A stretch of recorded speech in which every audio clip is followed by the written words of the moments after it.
entitlement. This is an entitlement age for these kids, right? Yeah. And when they have that entitlement, it means that they think that they can just go through the motions, give the minimum effort, and somehow things are going to work out. So what changed for you, Roman? What was the time in your life, probably in high school, I gather, where you realized I'm better than I thought I was. If I do these things, I can be world class. I mean, connect the dots between that epiphany and the pinnacle of sports that you reached. It was high school.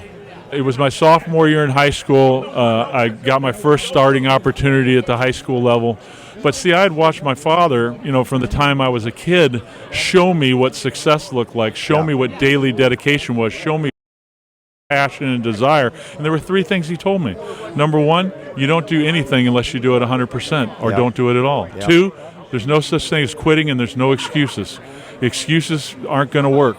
And I'd say, sometimes I come home and I say, Dad, I can't do that. And the other thing for me was perseverance. He said, I don't care what your coach thinks about you. I don't care whether you're starting or third string or whatever it is.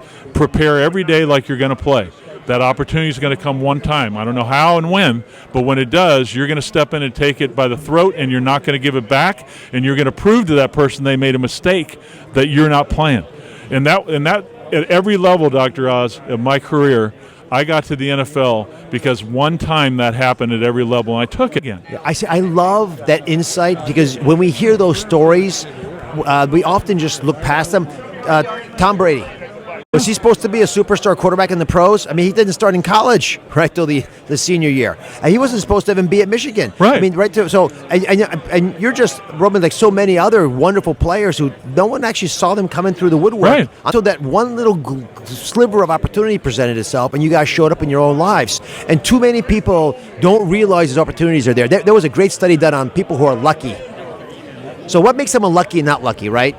Well, the old adage is luck favors the prepared mind. Right. They did a study in England. They looked at people who are lucky versus not lucky, and they had them walk along a path.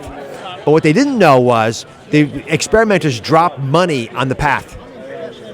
The lucky people found the money. The unlucky people didn't. Were they lucky? I don't know. The money was there. Yeah. Anyone could have found it. Lucky people were alert, looking, finding, taking advantage of that small little opportunity that wasn't so small.